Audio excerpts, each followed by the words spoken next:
ব্যাংলাদেশ news update. আসসালামু আলাইকুম এবং স্বাগতম। আজ আমরা বাংলাদেশের প্রধান রাজনৈতিক খবরগুলো নিয়ে আলোচনা করব।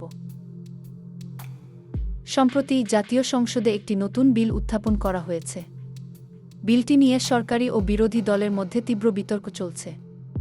বিস্তারিত জানতে আমাদের সঙ্গেই থাকুন। দেশের অর্থনীতিতে কিছু পরিবর্তন দেখা যাচ্ছে।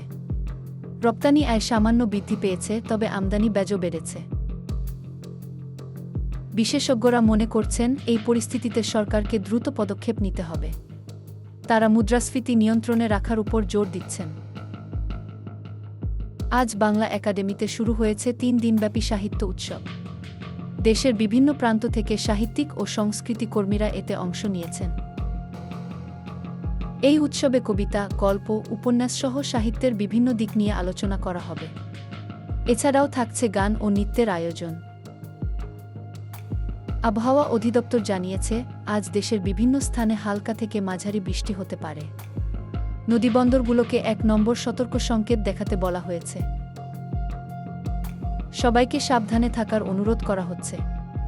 নিয়মিত আপডেটের জন্য আমাদের